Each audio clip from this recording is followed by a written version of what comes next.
Welcome to the Think Fitness Life podcast, your one-stop shop for exploring the connections between fitness, health, and overall well-being. Join us as we dive deep into all aspects of a balanced and vibrant life, from pushing your limits in the gym to finding peace of mind outside of it.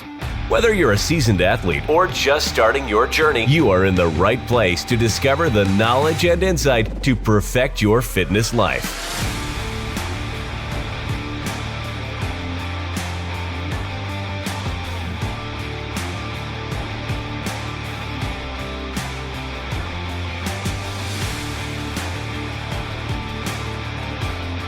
Is that you, Aaron?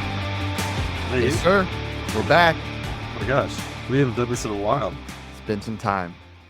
Yeah, I can't even believe that we found a topic that we would want to discuss together more in depth. It's almost like we hit all these other topics so well together over 5-6 years that it just had to be interviews of other people. But I did feel when we were doing the research and talking about this one, it just made sense that we should talk about this, because I think one of the limitations around stem cell right now is a lot of the research tends to be a lot of the evidential research based studies are funded by these groups that are administering the stem cell. So there's a little bit of bias that goes into it. Yeah, it's one of those topics that people hear stem cells, they're either going to be, oh my gosh, I freak out, like, oh, FDA doesn't approve. I'm thinking, oh, birth fluid, yada, yada, yada. And they're low that you can't do it. Then you have the other side of people, oh, stem cells, I've heard this works, or they've heard of something, PRP, that gets injected, but they're like, I don't know about this. Is it quack science? Is it real? What is the outtake from it? And then you do have these organizations that are trying to really harness the power of the human body and cells. And of course, I understand the research is going to be biased towards what their goals and outcomes are. And you have to appreciate what they're doing from a research standpoint to, hey, we're trying to push this needle to help people out further than the old traditional way. And I think that's where it kind of comes to this butting head. As soon as people hear stem cells, people put up that hard wall. It's like, no, when in reality, it's not, some of it's not even close to what people think it is. Well, I think it just comes from a history of seeing all these things come and go, and you just watch all these trends with really profound claims and strong science behind them, and all the grandiose results of hanging upside down, or use a parachute to improve your speed, or use this thing to bite down and it's going to really improve your strength, and ice bath, and a lot of things have benefits. Don't get me wrong, I don't want to undermine everything here, but I think there's so many trends that have popped up in the fitness industry that have come and went, and it's left people skeptical, and very rightfully so. You should stay skeptical. I think it helps people make informed decisions rather than whimsical kind of impulsivity decisions. So with stem cells, it's definitely more science-based. There's a lot more money behind it, which allows us to get more research and data points on it. I mean, where we got to consider, though, we're one of the first test subjects in time, right? So there's always the group of monkeys that were the test subjects. So just keep that in mind as we're still unraveling this therapy protocol and all the ins and outs of regenerative medicine, essentially. And this will be at the forefront of regenerative medicine. And I think it's one of those modalities or treatments that often is pushed aside for a more traditional, hey, let's go to a cortisone shot. Let's take something else and let me do ozone or something. Yeah. And this is why when you sent this over, I mean, I could have sat there and wrote pages on this. We have to talk about this because I feel like certain things that just get me to boil in a good way. Oh, hey, I'm going to send this over. What are your thoughts? And how are we going to approach this? I'm like, all right, it's on. But a lot of times in working with hospitals and orthopedics, a lot of doctors really don't understand completely the PRP, the stem cells, or they're nuanced to not really diving into the research, and they just go by the old ways. And not saying that that's inherently wrong, but when it comes to treating humans, you want to give them the most options or the best option for them to move forward in their life, to do what they want to do. Because what we're going to talk about today all comes down to one thing. What does that human being want to do? What does that person need to do? Because if you don't answer or entertain that question, you can do all these modalities, but if they're not able to do what they want to do, you're taking away that person's self or purpose, then we're kind of ruining that person, and we never want to do that. So this is why today we're going to dive into and enlighten people of stem cells, PRP, how they're used, what they're used for, and kind of get them to start maybe questioning when they go in and, hey, they've done cortisone shots forever. And is there a different option for them to give them something to maybe be able to do what they want to do? And that's all we want, right? Is to make the best informed decision that you can. And there's going to be people in places who are 50, 60 plus, and they're just in chronic pain, and there's no other option for them, and they just are, screw it. I'll make the risk. I'll take the chance. And I guess we just want to make sure that people are also lining up their ducks in a row so that they can get the possible best return on their investment or their best results for trying this modality. I think one thing that is a unique difference is the way that people verbalize and promote stem cells in places where they rely on you to make a decision in terms of financially, their verbiage is going to be much more biased in that regard of how perfect it is for you. And this podcast, we don't make any money from this podcast. We all make money from our clients. We're both personal trainers full time. We aren't here to try to sell you on anything. We just want to give you the best tools in your toolbox. So with that being said, go ahead and dive right in. I got kind of organized here with, I guess, in honor of it being one of our latest episodes together, right? We don't really ever do this in terms of organizing it, but I want to go into like a definition, then how they're administered currently in clinical. Then I want to talk about the recovery protocols, which is where this conversation started with Eric and I, because there's just mixed information out there, and it is so general to the point that basically they should say that they should defer the recovery protocol to you and your physical therapist or your trainer or whatever professionals in your corner. But I can understand that they also need to be guided. So it's some red tape that comes with stuff being so new. Error on the side of caution basically is the recovery protocol, but we'll get into that more. Then we're going to talk about like the timeline for results, when you should expect to see results. We'll talk about the evidence that's currently out there. We'll talk about the cost.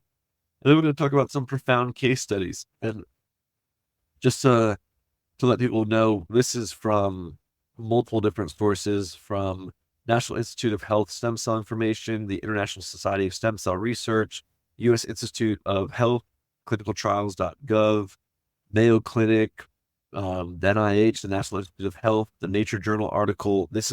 We really try to do a deep dive on this one because it feels so important that we get this right.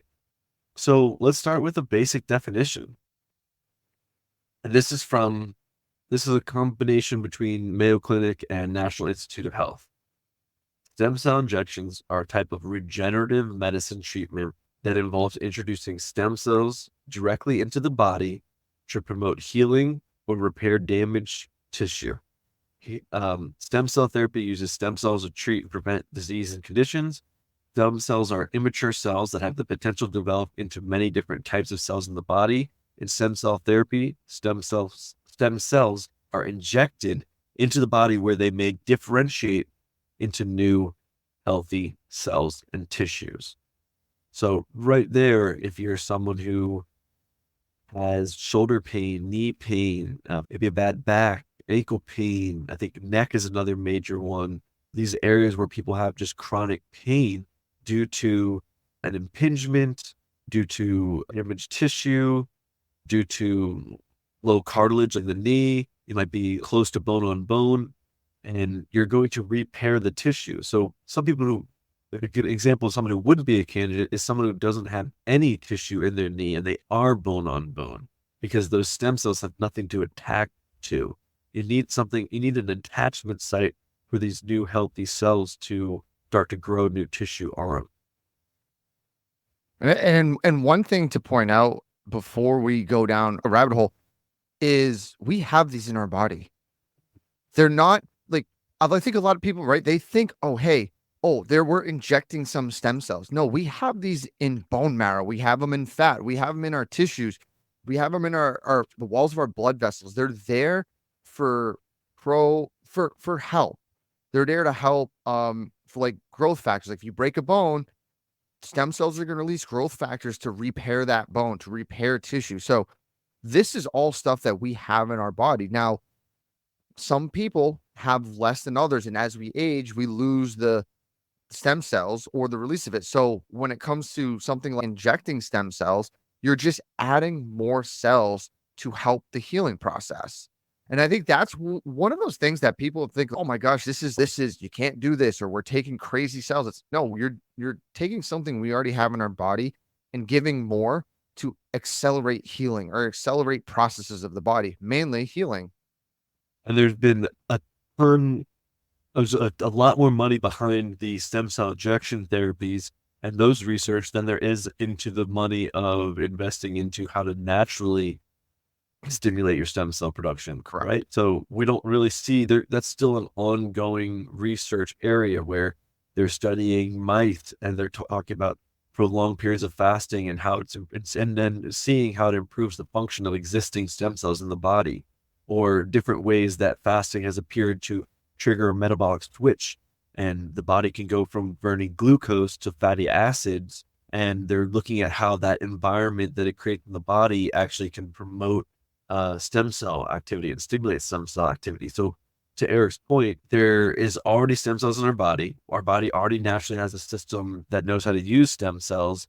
But I guess there is another area that little asterisks here and kind of going down the rabbit hole too soon, but in Mexico, they do a stem cell therapy different than the US. So a lot of people are currently flying to Mexico because the regulations around it do not stop you from using stem cells of an aborted baby. So they're using baby fetuses of an already aborted baby, and they're using those stem cells. So their angle here is they're saying that the stem cells in your body, the stem cells that your body creates, they're just as old as you are, which quite frankly is a little nuanced. I mean, if you think about the regenerative biology, our body's constantly renewing itself. Like we get eyebrows every 2 weeks, or we lose 60,000 particles of skin every minute. Our bodies are constantly breaking down, degrading, oxidizing, and then also reestablishing and forming. So, yeah. I mean, yeah, you could argue that the stem cells are old in our body, but at the same time, you have to argue that our system already knows how to use those better naturally if stimulated correctly. But again, this is where the nuances, the specifics come into play of what's your particular situation, what's your projected administration route in terms of which type of therapy you're going to do. So a lot of this is going to come down to the individual story. And it always does, right? I mean, that's what we're always promoted as personal trainers. It has to stay personal, one-on-one. We sit here, we talk about general information, but when something becomes for everyone, it becomes for no one. So I just want to add that little asterisk in there. Right. And I think that's where a lot of people get tied up, is that some places use aborted fetuses. Now, stem cells from let's call it birth tissues, that's going to include amniotic fluid or the Wharton's jelly and membranes, right? And some of that doesn't always mean it's coming from the baby, right? Amniotic fluid might just be fluid you capture after birth. Doesn't sound great, but anyways, what they're finding is these cell growth factors are 2 to 60 times higher in concentration. So you're capitalizing on these youthful cells that are higher in concentration, because when it comes down to stem cells, really the concentration what's matter, and the potency. The potency, that's what we're seeing in some research, is like if it works, good, because the potency is there, but if the potency is not there, it doesn't work. Now, years ago, I would have been, hey, look, okay, that's kind of weird. They shouldn't do stem cells, right? And for aborted fetuses, that's someone else's decision. That's all right. That's not mine. But if someone's like, hey, and I've heard this has been done with some biohackers, if they're my wife or their wife, they have a kid, and hey, I want to save the amniotic fluid, but the baby's okay for stem cells. And personally, I have no issue with that. It's like you're taking something, like people take things from the placenta, and I think cultures years ago used to take the placenta and use it and eat it. Yeah. It's dense in nutrients. That stuff is there to serve a purpose. And if you can use it, I really personally don't think there's anything wrong with it. If the child doesn't get harmed, you can take that stuff if it's consentful and use it to your advantage as a nutrition. And I think a lot of people, I think there were some biohackers that they took their stem cells out of themselves, not when they were younger, but maybe in their 20s, and then they saved it, and then they ingested it years later when they were in their 40s by a drink, and you had to do certain process. I first like, hey, that's a cool science. If it works, and we'll get into the research, it works. But if this helps push that needle of healing people, helping people, solving cancer, I mean, come on. And done in an ethical way, I'm for it. Yeah. I'm for anything that can aid somebody's ability to live their best life or diminish what's getting in the way of them to be able to do that, right? Like pain or discomfort. If we can mitigate that, then I'm all for it, as long as it doesn't harm others or harm them, right? The whole cortisone shot thing. It's okay, you're numbing so that they're not feeling the pain, but that means the pain's still happening and damage is still happening, and you're possibly making things worse. You're just kicking the can down the road. And if you have a couple, right, I think you're limited to 2 a year. You can't start exceeding that, or you're going to deteriorate tissue around it. And this is where, and I want to preface what we were talking about with the birth tissue, right? There's also stem cells in bone and fat.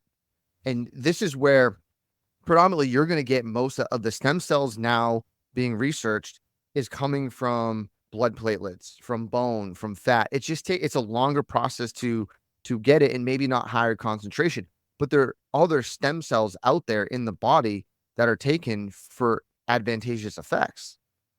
And that gets us right into how they're administered for treatment. So right now there's two main avenues for administering stem cells. One is intra-articular injection. So that involves injecting the stem cells right into the affected joint, usually right into the joint capsule itself, or right in between your vertebrae, right into the tissue there. Then you also have intravenous infusions. So you're getting basically an IV drip right into your bloodstream, and it allows the stem cells to circulate throughout the body and potentially reaching various tissues that need repair, kind of based on the way that your body already has this circulatory system set up. And again, we're here to kind of talk about how the best method is going to depend on a variety of factors and preferences and your specific condition. And we aren't going to be able to administer what would be the best factor for you. That's something that you need to discuss with your doctor, and understanding your target locations, your issue, you're starting off, and the overall health that you have. So take that in mind, that all this should still be consulted with your physician.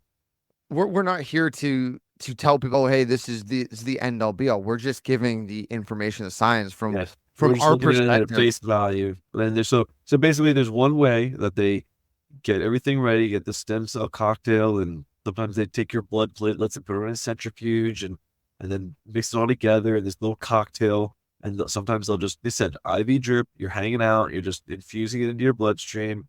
Usually the recovery protocol is for that way, for the intravenous infusion. It's 48 hours of just low activity or rest. And the intra-articular one gets a little bit more intense in the recovery. We'll talk about that in a second. But so the intra-articular one, it spin up this little cocktail, and they just inject it right into specific sites: low back, neck, knees, shoulder. And actually some are doing into their sexual organs, also into their genitals, to improve potency and recovery times and things like this that are projected results, but there's still not so much evidence around the efficacy. So yeah, those are the two main ways they're administered. And I think the biggest thing is their recovery afterwards. So generally with the intravenous infusions, it's less intrusive, it's less painful, and your recovery is more about just recommended limited activity and restrictions around specific strenuous activity related to your injection site. Now, with the intra-articular injection, not only do you have that rest period, that 48 hours to avoid disturbing anything in the injection site, but then you need to avoid any high impact activity and anything that could be creating more inflammation in the body, because the you're distracting the stem cells from doing their job. So where we might say you could get back to working out within a couple of days, or excuse me, where the recovery protocols out there right now will say you can get back to working out, ease yourself back in a couple of days with the intravenous infusion, with the intra-articular injection. Some places are saying no activity for 12 weeks. And I'm not saying no activity, but I'm just saying, like, you're not supposed to be in the gym. You're not supposed to be running. You can be walking, you can be doing biking, you can be doing stability exercises, but it's very, very lower recovery protocol. Looking for personalized workout plans? Whether you prefer to train at home or hit the gym, try a 14-day free trial of the Think Fitness Life mobile app. Get customized workouts, nutrition guidance, and coaching from a qualified professional who will be in your corner every step of the way. Visit www.thinkfitnesslife.com to start your free trial today. That's www.thinkfitnesslife.com. Yeah, and when it comes to the protocol, it's a tough one because you set these parameters, and this is whether it's stem cell or not stem cell, some sort of injury. We have all kind of heard that, hey, the inflammatory phase, you got to rest, you can't do anything. That's starting to change. So and I would say, yeah, you need to rest a little bit, but you need to pump fluids. And one of the big aspects of injections, right? Well, in the stem cells you were mentioning, it's not just the stem cells that's important. That's part of it. They're a signaler. You need a bunch of growth factors to be pulled into the site. Analogy, you're not going to show up to build a house with just 2x4s, right? The stem cells are the 2x4s. That's great. But these mixtures of platelets and hyaluronic acid to lubricate the joints and all this other stuff, that's really the important part. The stem cells are there to signal, and then you need to pull the nutrients in to help heal. So I think one major thing is, if you're going for these injections or thinking about it, or any injection, where is your overall health? What does your nutrition look like? What does your inflammation look like? Because on protocols, it said, don't take NSAIDs, don't take Tylenol, don't take something that's going to blunt inflammation. Okay, that's understandable. That's spot on. But where is your inflammation from a healing standpoint, from diet, lifestyle? That's more important. So anyone who's even thinking about this stuff, really, hey, you got to square away your lifestyle first, because you don't want to be injecting something that you need growth factors, and you're eating things that are anti-growth factor, right? High sugars, ultra processed foods, you're being sedentary, you're not doing the right things. Drinking a lot of alcohol. 100%. And this is where any rehab protocol, I think a lot of people get screwed because they think, I'm injured, I'm hurt, I'm going to throw it all away. And I can shut things down. I'm not going to the gym. Okay, I'm going to kind of cut back on my discipline or whatever. And then they let their inflammation build in the body on a joint that's already inflamed, and you're fighting fire with fire. Yeah. When someone gets injured, that's when you have to dial down, especially the nutrition, and say, hey, how can I mitigate as much possible and put things in my body that's going to help these growth factors, or help create amino acids to put into your body, right? To help create these acids, these molecules, to help build in tissue, joints, cartilage, all this stuff in joints. So it's one point on a protocol before we even get to movement. I think, and I would assume you agree, because you're a big nutrition guy, that the nutrition aspect right before and while you're doing it needs to be prioritized. And how many people talk about nutrition in their protocols? Well, actually, when you read some of the preliminary work on some of the websites, they will talk about wanting to get people into their best kind of habit now before they go into the recovery. And maybe it's also just kind of managing expectations in terms of, hey, this is what you need to know that you're going to need to make changes for, be ready to make the changes for when you're starting the recovery protocol, essentially. But I think I totally agree. Diet is 100% relevant here.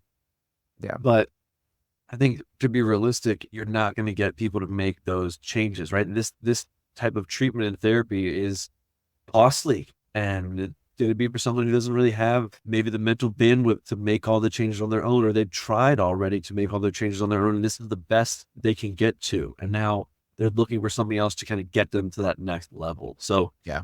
where I think it still is really important to talk about, I think there's nothing you can really do except make it blaring in their face about how important these aspects would be. And I think the biggest one, if there was one to pick, a hill to die on, it would be the alcohol. I mean, that's gonna just kill a lot of the new cells in your body. It's gonna kill some of those stem cells. So if you're trying to repair and rebuild, and you just injected all these little 2x4s in your body, well, you got to give them time to get into position and then be more solidified into your system. Yeah, you just want to give them a chance to be the best they can do in the body. When you inject the amount of cells you're getting, that's all we're looking for when saying, hey, you just give your body a chance to allow what they're injecting to be optimized and get the best out of it. Yeah, and I think the time frame for results kind of help shed light on these two different modalities and their kind of the seriousness of their recovery protocols, because the intra-articular injection, they've shown that you'll see noticeable improvements can be between weeks to months, but with the intravenous infusions, it could be months to over a year. So you can think of the difference being like one of them, you're basically listening to an audiobook while you're going and doing a bunch of things throughout your day.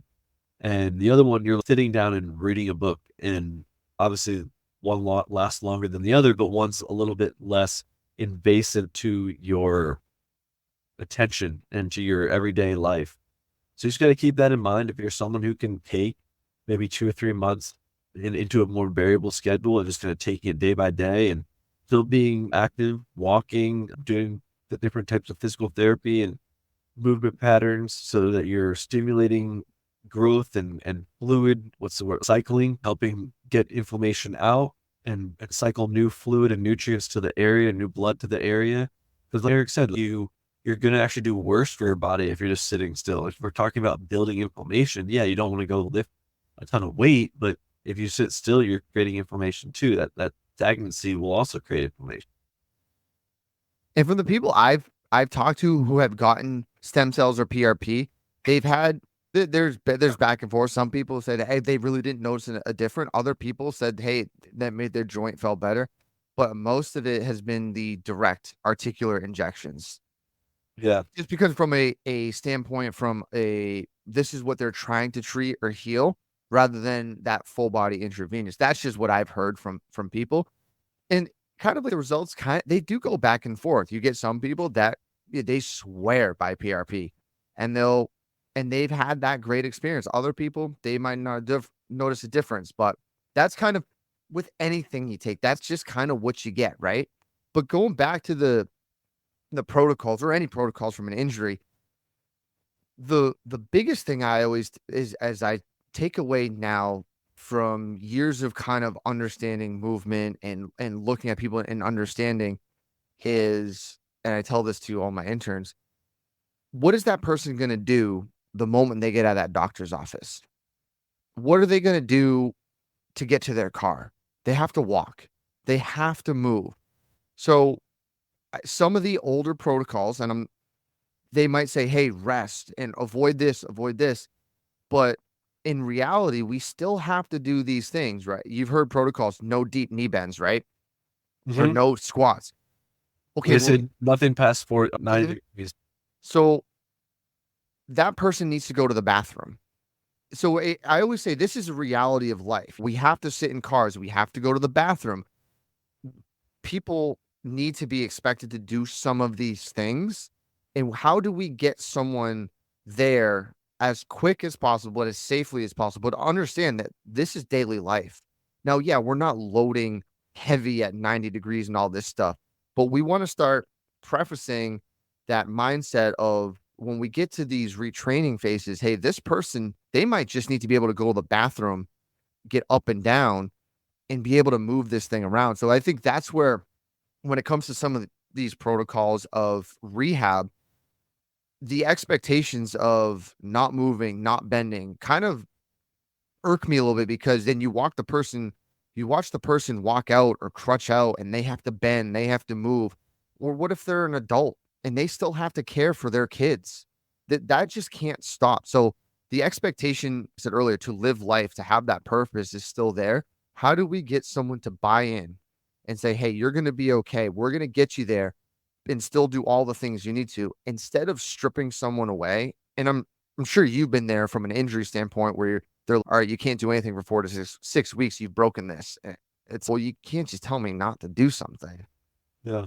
No, I broke my hand, and same thing. I would push it more than I probably should have from a doctor's standpoint, but I don't know. There's definitely still some gray area to be discovered, and that's why we have different professionals, right? Their personal trainer does something different than the physical therapist does something different than the doctor in terms of just what their focus is and what their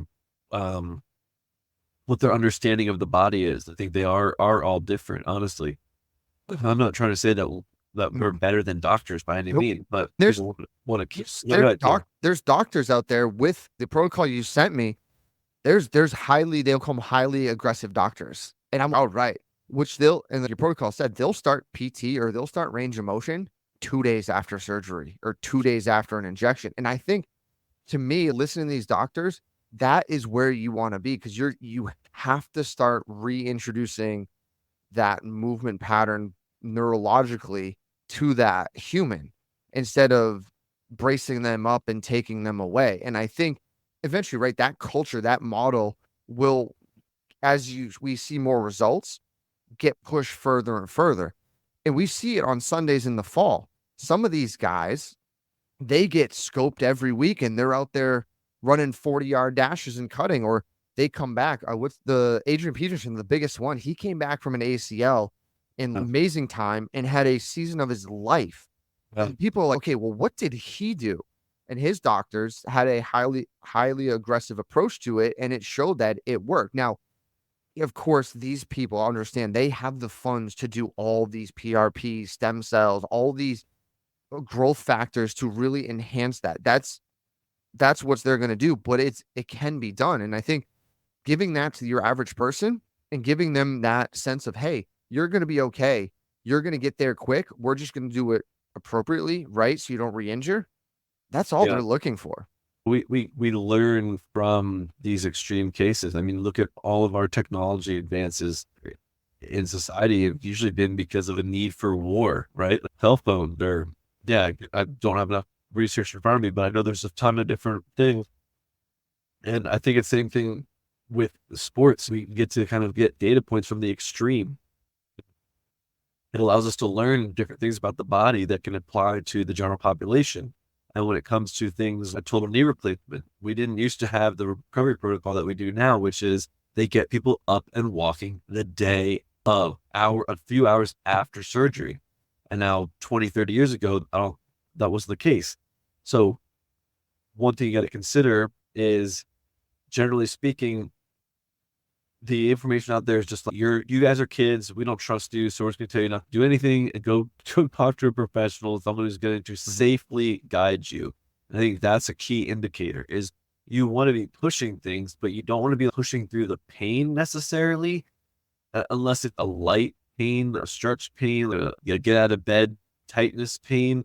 But just, and it's, again, this is where it all comes case to case, person to person. And it is hard to always know all the variables for you as an individual. And that's why it's sometimes nice to have a third party, because you can't always read the label when you're in the jar. So whether you're with your physical therapist or with your doctor, consulting with the stem cell team, it is about trying to figure out what the end goal is, right? Start with the end in mind. I love that quote, because I think it still keeps you goal driven to the future. I think so many times we get caught up in what you're experiencing right now, and the recovery protocols and the kind of the treatment ends up being about just kind of keeping that person spinning their wheels and staying in this state, versus trying to drive them out of this state, trying to get them to get an allostasis stress on their system so that they're actually making improvement. I think that's something that's very driven with personal trainers is seeing that development, seeing that strength on a very minute level. If they were able to stay in an isometric single leg RDL position for 15 seconds, we're excited to see them get to 20 seconds or 3 sets of 15 seconds, and just expanding that tension on the body so that we're click saving on it and getting better and improving the way that the body functions. Because you're either going to be contributing to your dis-ease or contributing to the body's ease. And what you need to kind of consider when you're thinking of these recovery protocols is how the stem cells have to operate. So if you're doing the intra-articular injection, you're already delivered right to the affected joint. So you can start they can start producing inflammation, promoting healing in the targeted area very quickly. So something to consider is you don't want to build up excess inflammation in those targeted areas, because there's already going to be it's inflammation that's breaking in, someone breaking into your house, and you naturally have the stem cell protectors coming up, but now you have a whole police force of stem cell protectors coming up, and you can do things too aggressively and get to the point where you have so much fluid buildup that you have to get your body, get these joints drained, because now you have so much pain because there's no room around. Because sometimes what happens is in these injection sites, you can think of 100 people in a small room. They're all shoulder to shoulder.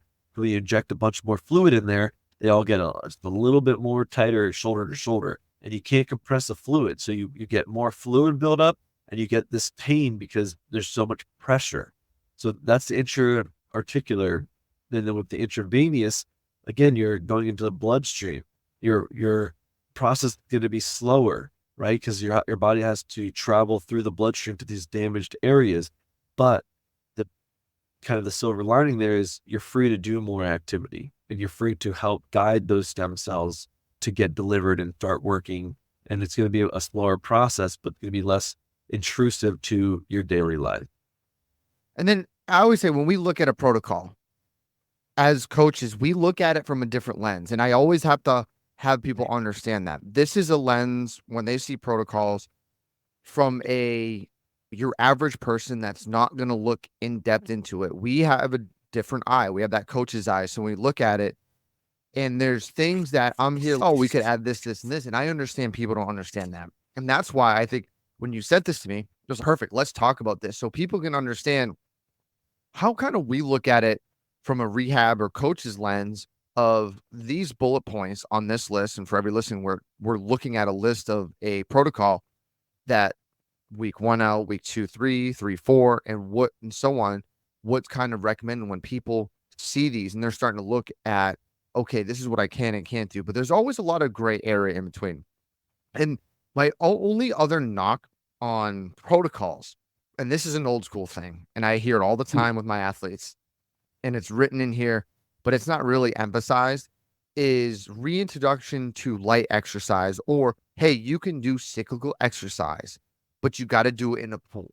You have to go swimming. And I hear it, I'm okay. And I know that is very old that's an old school method. It works. But my only issue is how Who many has access to a people have pool? access to a pool. In reality, you hear doctors say it all the time, oh, you can go swimming. But who really has access? I don't even have access to a pool. Yeah. So to do that over and over again for 4 or 5 days, that's asking a lot of a person who might be already have a gym membership, but their gym membership doesn't have a pool. So now they have to go find a pool, and they're not swimming in the ocean. They're not swimming in ponds, depending on what time of year it is. It's one of those things that I'm just like, that isn't, you're setting an expectation, and someone hears that and they're, well, I'm not going to go swimming. So what can I do? Oh, well, you can go do swimming. So to work kind of around that, you have, and this is what I sent you, sort of like a lot of these PRI exercises, or these low grade, and they say in here, low grade, low level isometrics. Now, it might not be specific for the joint or targeting where you got the injection, but even moving the body in exercise can still help out. If your injured leg can't do anything, you can still get cross education by training the other leg. So I always tell my athletes who come in hurt, we might not directly train that leg right off the bat, but we're going to do stuff to enhance your motor control, your sense of movement and sense of shifting and muscle contraction to help that recovery flow fluid to help neurons start to train that other leg. And then when you can start doing things, we'll do things supine, side lying. I take gravity away from that joint so it can't competitive and repetitively load. So if you take gravity away and start moving it through ranges of motion through joints above or below, then I can start training muscles to influence that joint. And I think that's the coolest thing about the human body. Let's take a knee as an example. If the knee is something that's injured, I can still influence a knee by training muscles at the pelvis to influence muscles of the knee or the knee mechanics. And that's where my brain goes when we start looking at, hey, what do we do for recommendations for light exercise? Oh, we're going to start training that leg, even if it's body weight. I might not even put a band or a weight on it, but can you hold your leg in certain positions in body weight, train muscles of the hip or move it around to get influence to strengthen them? And then you have these low level, and then you get into isometrics that you can do every day, because isometrics don't beat up a muscle, eccentrics and concentrics. You can do isometrics every single day, and you're not going to toast the tendon in the muscle. You're going to actually enhance it. And that's how people can get through. You can do these things every damn day, which is great. It's awesome. You can do things. If you can copy a general protocol, or you understand its basic fundamental reason, right? Like they want you in the pool. Why? Because they want to take some of the weight off of the tissue or off the joint, and they want to try to make it easier for circulation. So you can basically just, if you're talking about the knee, for example, if you're bend your legs in the air and you're sitting on the end of a bench or a table or something, and you're doing different exercises, you can work on knee stability, to Eric's point, and things like that. And that's the one I believe I sent you that one, right? You sent me that. And it's specific about the knee. Yeah. It's a basic isometric at first. You're just recruiting the rec fem, or for people who don't know, the hip flexor with a quad isometric, just holding that leg up. That's it. And then there's other levels you can get into, but you're going back to what I said, you're giving that person saying, hey, I'm not broken. I can still move and train this leg. And people buy into it. They're, oh, this is great. I thought I would have to wait 6 weeks before I could do anything. And you're starting to give them sense of, hey, this leg's working. I can build back to it. I'm going to get back to skiing. I'm going to get back to pickleball. I'm going to get back to playing with my grandkids, or even, hey, playing sports. If they're young kids, their expectations is, hey, they want to play in the fall. I have to give and they're going to do it because they're kids. We know they're going to push through. I have to get them ready as quick as possible and to teach them how to do things the right way in the right patterns to get to where they want to be. And it's great because it's rewarding when you get to that position of someone's neurology and their thought, and you're showing them, hey, this isn't just because you had this injection. It's not the end. This is the beginning. Right. And I think that's the best thing we provide as professionals, whether it's a therapist, a doctor, or a trainer, is some sort of progression, is some sort of kind of crescendo. And I think that's probably one of the biggest advantages that comes from having a professional in your corner versus trying to do it on your own for a recovery protocol, because we know to kind of start you in infancy.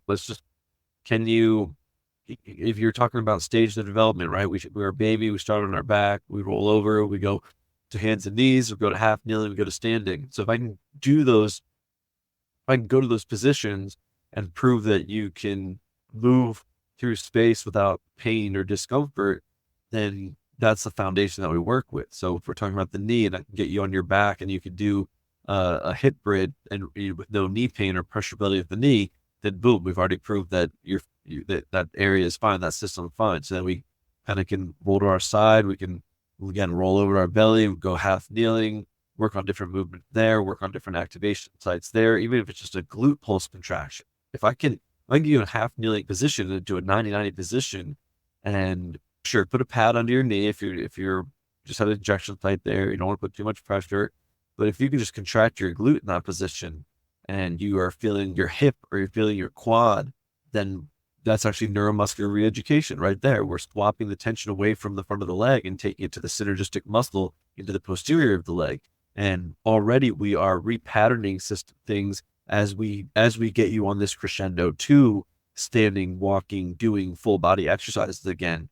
So I think that's another aspect that is brought to the table in terms of having someone else manage your recovery protocol, is they really are having you on a timeline, and they're almost like starting over from stages of development and checking boxes of moving well, no pain. Okay, keep going, keep progressing. And how far can we take this individual? Maybe they're 60. I'm happy that they can just walk and get out of bed and go make coffee and go to their car and go to work without pain, right? Or maybe they're an athlete and make sure that they're ready for a big race that's coming up. And they're still managing to learn how to build force properly. And I want to get them to work on their depth jumps again. So there's lots of different ways that it's going to affect the recovery protocol. I think that's why it's just so important, again, that the individual kind of parameters and story of the person matters the most, and what their condition is before and after. Because some people, I've had a fellow people get this procedure. Some people come back and nothing happened, and we're people around them are kind of like, are they getting results, or is this more of a placebo than telling us this stuff, right? And then I've had other people come back and they can't train for months because they can't even get out of bed, and they have pain walking around on a daily basis. And they've had to do all these other protocols because they just can't even live right now. So it's definitely something that you want to take with a grain of salt and want to do your research and measure twice, cut once type of deal. The most important thing I think you said, the most important was that repatterning. And that's what it comes down to. If you have a therapist or a coach, they have to understand that re-education and repatterning, because that's how you got, or most of the time, that's how we get to that place to start. Joints wear out because of repetitive malpositions. If you have correct positions, the joints are going to be fine. So if you get this injection and you don't repattern your neurological system and the muscles in the joint, you're going to end up in the same place. And you hate to see it when people go through PT and they do all the exercises that are not bad exercises, but they just weren't right, optimizing the repatterning in the right positions. And you see them kind of go back into their old patterns, their old wear and tear of a joint.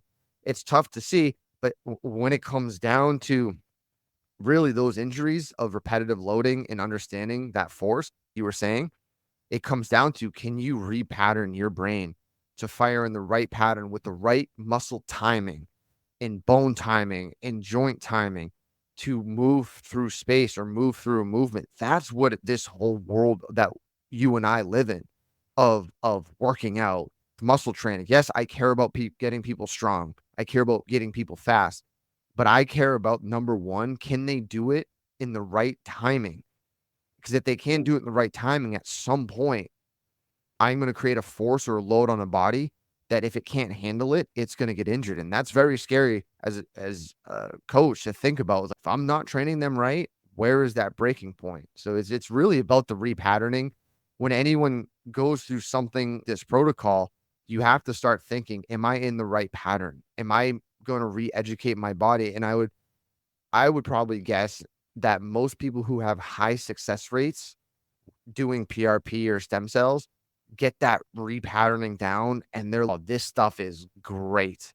Yeah. They're either really taking hold of everything that's been told to them, and they're taking it easy and taking that slow ladder build, or they have a great team behind them recovering or handling their recovery.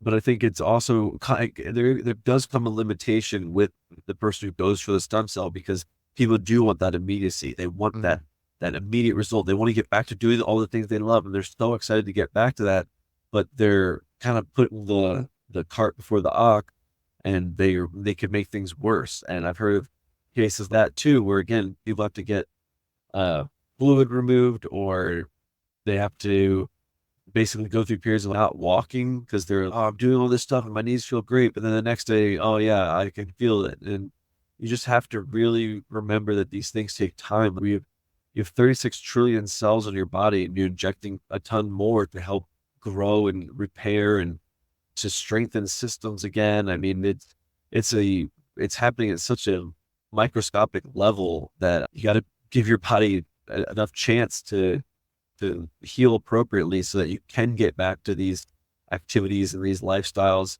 in an effective way that is going to be sustainable. And I think the next thing to kind of go over is the costs. They are expensive. Yeah. And That that's is the biggest downside is the cost. and I think it's just because of how new it is, right? I mean, it's the biggest, it's a big money maker. There's a large profit margin for people doing stem cell injection. And it's just not one of those things that's readily available or easily accessible to people.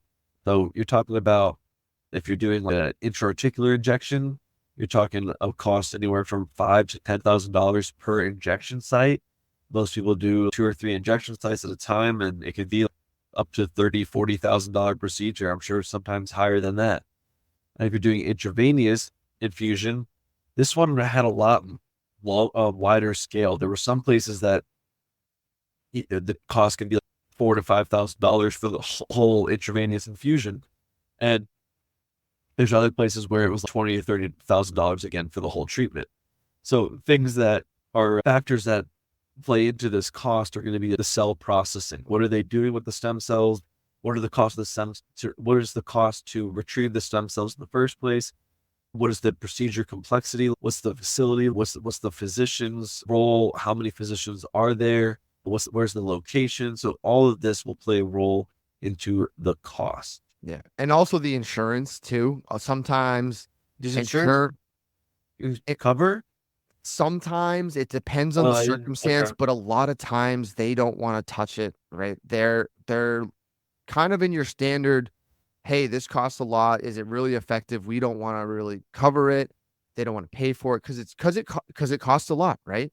Yeah. And that really, it's unfortunate because it deters a lot of people from, hey, if their insurance might cover it, hey, I think it's a great avenue to look at. But a lot of times insurance is, well, the research is kind of spotty on it. Nope, let's just go cortisone shot, or let's do some other modality. And it is frustrating, that whole world. That's a whole different topic for a different day. Yeah. Talk insurance, will they cover something? What's the cost of it? Because that is just astronomically stupid when it comes to some things like that. But that is part of why some of these clinics, they don't go through insurance sometimes because they don't want to deal, or people won't get covered. So that's just part of it. Well, that's why some of these facilities are in Mexico, because they wouldn't even be FDA approved.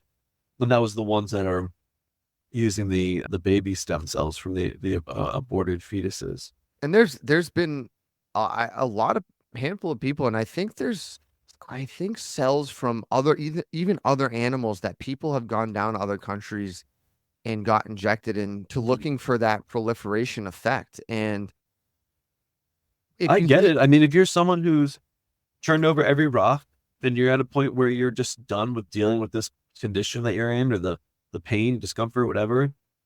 I get it. You have the spare change. Like, to some people, this is a pocket change. This is nothing. A drop in the bucket. Let's just try it. Fuck it. They'll make that money back on their interest for their investments tomorrow.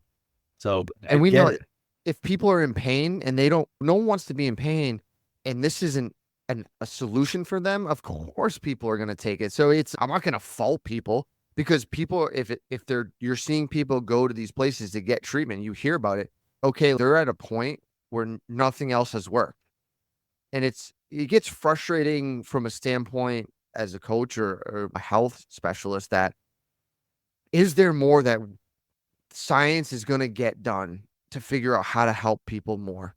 And I know there's a lot of nuance to politics and ethics and morality, but other places, other countries have other treatments that can help people, and not only in pain, right? If you go to Turkey, they do certain hair treatments that grow people hair, but it's cool to hear these treatments that other scientists are creating, but you might not get to it here in this country because of certain political or lobbyists, or because money talks. And I think a great thing to do is recognize that this is the study group of the population. I said that earlier today, right? We're the test subject, we're the test monkeys. And I think the best thing you can do is read case studies and see if it's a story that relates to you. And if it resonates to you, and wow, it worked for this guy and my situation is pretty similar, let's try it. There you go. So some of the reported success stories usually involve people who had joint pain, osteoarthritis, blood disorders, and their individual stories have shed light on to being able to improve their bone marrow, improve their cord blood, or be a treatment for certain blood cancers and blood disorders. Obviously, things reducing pain, improving function, who have osteoarthritis. Those are some of those success stories around.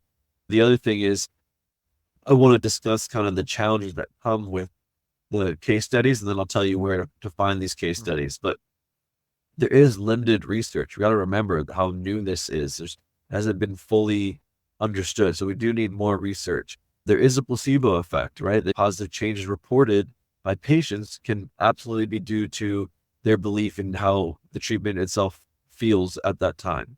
Then there's the long-term effects. There's really no research into understanding the long-term safety and efficacy of stem cell therapy.